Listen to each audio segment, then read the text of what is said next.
কখনো যদি প্যারিসের আশপাশে ঘুরতে মন চায় তাহলে বেছে নিতে পারেন পার্ক অ্যাস্টেরিক্স। প্যারিস থেকে মাত্র 30 কিলোমিটার দূরত্বে। বাচ্চাদের কাছে যেমন ভালো লাগবে, বড়দের কাছেও তেমন এই পার্কটি ভালো লাগার। আসুন জেনে নেই আমরা পার্ক অ্যাস্টেরিক্স সম্পর্কে। এই পার্কে রোমানদের বিরুদ্ধে গল গ্রামবাসীদের লড়াইয়ের গল্পকে জীবন্ত করা হয়েছে। এই মনোমুগ্ধকর থিম পার্কে আপনি গল গ্রামের মধ্য দিয়ে সফর করতে পারবেন, রোমানদের সাথে যুদ্ধ করার দৃশ্য এবং অ্যাস্টেরিক্স ও অবেলিক্সের রোমাঞ্চকর অ্যাডভেঞ্চারগুলিতে অংশ নিতে। অ্যাস্টেরিক্স কমিক বইয়ের জগতে এক বিশিষ্ট নাম। এই গল্পে আমরা গল নামের এক প্রাচীন গলীয় গ্রামের দুঃসাহসী যোদ্ধাদের অভিযানের কথা জানতে পারি। রোমান সাম্রাজ্য যখন গোটা বিশ্ব জয়ের পথে এগিয়ে চলছে, তখন এই ছোট্ট গ্রামটি একমাত্র জায়গা যেখানে তারা রোমানদের আধিপত্য মেনে নিতে পারে। কারণ গ্রামের গেটফ্লিক্স নামের এক জাদুকর রয়েছে, যিনি জাদুকরীয় পানীয় তৈরি করতে পারেন।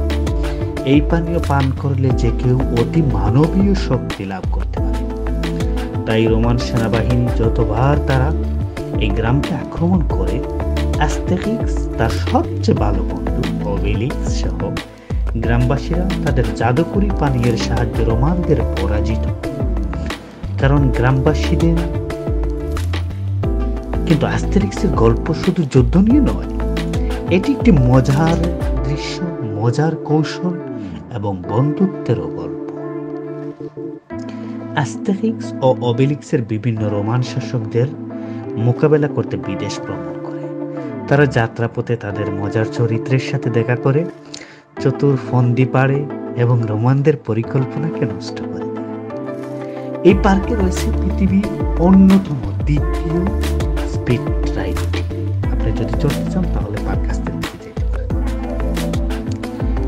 গাছের মাঝখান দিয়ে দ্রুত গতির রোলার কোস্টার, ভয়ঙ্কর গতির পানির খেলা এবং সবার জন্য কিছু না কিছু মজার দৃশ্য, ভালো লাগার দৃশ্য।